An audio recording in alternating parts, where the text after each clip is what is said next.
नमस्ते। आप सबने ज़रूर नोटिस किया होगा कि समय कभी-कभी हमें बहुत लंबा प्रतीत होता है।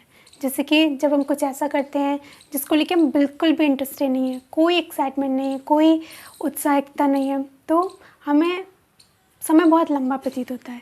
या फिर जब हम फ्री बैठ जाते हैं तब भी हमें समय बहुत लंबा लगता है, हमें एक-एक मिनट सालों जैसा लगता है।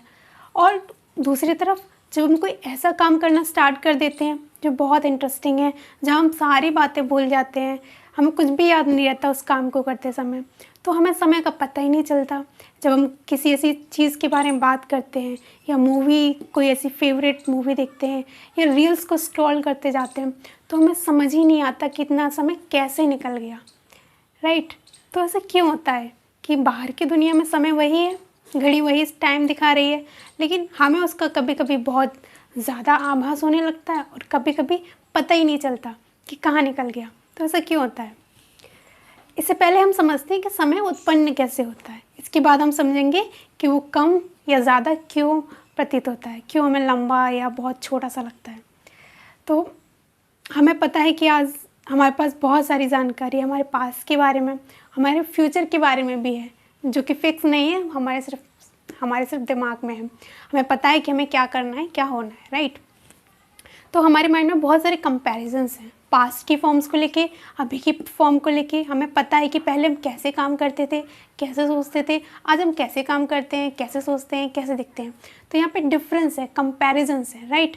तो जो मेमोरी है उसकी वजह से क्या हो रहा है, डिफरेंस क्रिएट हो रहा है दो फॉर्म्स के बीच में। तो वो डिफरेंस समय को जन्म देता है। अगर वो डिफरेंस ना हो दिमाग में, आपको पास्ट की कोई बात ना याद हो, तो समय एग्जिस्ट ही नहीं करेगा, क्योंकि वो शुरू हुआ और उसके साथ ही ख़त्म हो गया। तो समय का कोई एग्जिस्टेंस आपको फील नहीं होगा। समय का एग्जिस्टेंस फील हो रहा है क्योंकि बहुत सारे कंपैरिजंस है माइंड में, डिविजन्स है माइंड में, राइट? ऐसे ही अभी की फॉर्म में और फ्यूचर की फॉर्म में हमारे बहुत सारे डिवीज़न है। अभी कुछ और है, हम कुछ और होना है, इस तरह से दिखते हैं, किसी और तरह से दिखना है। तो क्या है, यहाँ भी डिफरेंस क्रिएट कर रहे हैं दो फॉर्म्स में, दो चीज़ों में, दो विचारधाराओं में। तो इससे क्या होता है, इससे फ्यूचर का जन्म होता है। तो फ्यूचर और पास्ट इसी तरह से एग्जिस्टेंस में आते हैं, राइट? तो अब हम बात करते हैं कि यही समय हमें लंबा या बहुत ही ना के बराबर क्यों प्रतीत होता है। तो जब हम फ्री बैठे होते हैं या जब हम कोई बहुत ही बोरिंग काम कर रहे होते हैं, तो क्या होता है कि हमारी जो एनर्जी है बहुत जगह डिवाइडेड हो जाती है। हमारा जो माइंड है बहुत सारे कंपैरिजन स्टार्ट कर देता है। बहुत सारी जो हमारी चीज़ें हुई हैं, जो घटनाएं हमारे साथ हुई हैं, हमसे रिलेटेड है, उनके बारे में सोचने लग जाता है। तो माइंड हज़ारों जगह डिवाइड हो जाता है, एनर्जी बहुत जगह डिवाइड हो जाती है। तो क्या होता है, समय बहुत लंबा प्रतीत होता है क्योंकि डिविजन्स बहुत ज़्यादा हो गए, राइट? लेकिन जब हम कुछ ऐसा करना शुरू कर दें जो बहुत इंटरेस्टिंग है, फॉर एग्जाम्पल रील्स को स्क्रॉल करना, राइट? क्योंकि ये एडिक्शन बहुत लोगों को है, तो वो कहते हैं कि हमें समय का पता ही नहीं चलता। तो ऐसा होता क्यों है कि हम रील्स को जब स्क्रॉल करते जाते हैं तो हमारा पूरा माइंड अपनी तरफ आकर्षित कर लेते हैं और हम उसमें खो जाते हैं। तो हमारी जो दिमाग है वो बाकी चीज़ों के बारे में नहीं सोचता, यहाँ तक कि हमें क्या करना है या हम क्या करने के लिए फ़ोन पे आए थे वो भी भूल जाते हैं। कोई डिवीज़न नहीं रहता माइंड में, कोई कंपैरिजन नहीं रहता। माइंड पूरी तरह उसी फ़ोन की जो स्क्रीन है, डिफरेंट कलर हैं, उनकी तरफ आकर्षित हो जाता है।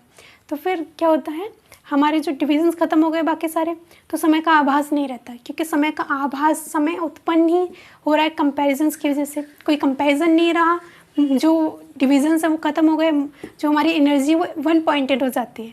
तो हम बहुत फोकस के साथ उन्हें देखते हैं, भले ही हमें याद ना रहे, लेकिन हम बहुत कंसंट्रेशन के साथ देखते हैं, क्योंकि उस समय जो हमें कोई बात जो माइंड में नहीं आ रही और हमारा पूरा एनर्जी एक ही जगह पे, तो हमें समय का आभास नहीं होता।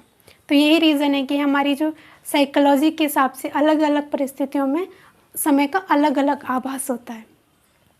लेकिन बहुत सारे आप लोगों ने सुना होगा कि रियलाइज लोग हैं, दार्शनिक हैं, फिलोसोफर्स हैं, उन्होंने कहा है कि समय इल्यूज़न है, समय का कोई अस्तित्व नहीं है। तो ऐसा उन्होंने कैसे कहा? अभी हमने ये चीज़ समझी कि समय हमें अलग अलग मानसिकता की वजह से अलग अलग अनुभव होता है, राइट? लेकिन हमें जब हमारा माइंड वन पॉइंटेड हो जाता है, राइट, तो हमें समय का आभास नहीं होता। अगर ऐसा हमेशा के लिए हो जाए कि आपके माइंड के जो डिविजन्स हैं वो ख़त्म हो जाएं, बहुत सारे कंपैरिजंस आपके दिमाग में ना आए, जो आपकी बहुत सारी चीज़ों को लेकर शिकायतें हैं वो ख़त्म हो जाएं, तो फिर क्या होगा? तो फिर वो हमेशा के लिए आपका माइंड इधर उधर डिवाइड नहीं होगा, राइट। तो वो एक ऐसी स्टेज होती है जहाँ पे हमें समय इल्यूज़न हमारे एक्सपीरियंस में आता है कि समय इल्यूज़न है। ऐसा तब होता है जब हमारे जो सारे कॉन्फ्लिक्ट्स हैं वो ख़त्म हो चुके होते हैं, हमारा माइंड किसी चीज़ के पीछे दौड़ नहीं रहा होता पागलों की तरह। हमें समझ आ चुका होता है कि थॉट्स की क्या लिमिटेशंस हैं, थॉट्स अपनी जगह पे पहुंच चुके होते हैं, थॉट्स हमें चला नहीं रहे होते, हमें कोई भी चीज़ यूं ही आकर्षित नहीं कर लेती, क्योंकि हम समझते हैं सामने वाली चीज़ को। तो अगर हम किसी चीज़ को समझते हैं तो हमें आकर्षित नहीं कर सकती, राइट।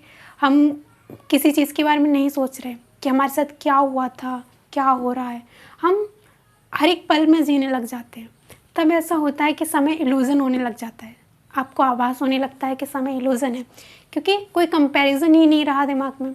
जब हम समाधि के स्टेज में आते हैं तो क्या होता है, सारे डिवीज़न ख़त्म हो जाते हैं। तो उस समय हमें बियॉन्ड टाइम वाली फीलिंग आती है, हम कहते हैं कि समय के बियॉन्ड हमने कुछ एक्सपीरियंस किया, राइट। क्योंकि वो ऐसा इसीलिए होता है कि कोई डिवीज़न ही नहीं, सारी चीज़ें ख़त्म हो गई, जो बाहर का जो संसार है, जो दुनिया है, वो ख़त्म हो जाती है, तो हमें समय का आभास नहीं होती। अभी आप लोगों को समझ में आ गया होगा कि समय क्या है, राइट। अलग अलग परिस्थितियों में अलग अलग क्यों फील होता है। ड्रग्स की तरफ आकर्षित होने का यही रीज़न है कि उनके जो माइंड के जो डिवीज़न्स हैं वो ख़त्म हो जाते हैं, थोड़ी देर के लिए ही सही उन्हें आराम मिलता है। बहुत सारे जो बोझ होते हैं, बहुत सारे जो मेमोरीज़ होती हैं उनके बाद उनको लेके, क्योंकि दिमाग और ज़्यादा अनकॉन्शियस हो जाता है, पहले से अनकॉन्शियस है, फिर वो कोई ड्रग्स लेने के बाद और ज़्यादा अनकॉन्शियस हो जाता है, तो वो सोचता ही नहीं है फिर। और इससे क्या है, हमें राहत मिलती है, तो हम छुटकारा पाने की कोशिश करते हैं ड्रग्स के थ्रू, राइट। तो ड्रग्स क्या है, एक मेमोरी को भुलाने का तरीका है, और मेमोरी बहुत यूज़फुल है हमारे लिए।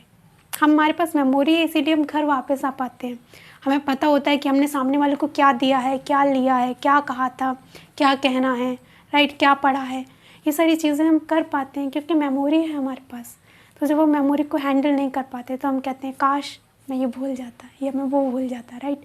तो हम मेमोरी को तब भी हैंडल कर सकते हैं जब हम चीज़ों को समझें अच्छे से, चीज़ें जैसी हैं उन्हें वैसा समझें, और जब चीज़ें जैसी हैं उन्हें आप वैसा समझोगे तो वो आप पे हावी नहीं होंगी, वो आपको चलाएंगे नहीं, वो मेमोरी को बेस्ट तरीके से यूज़ कर पाओगे।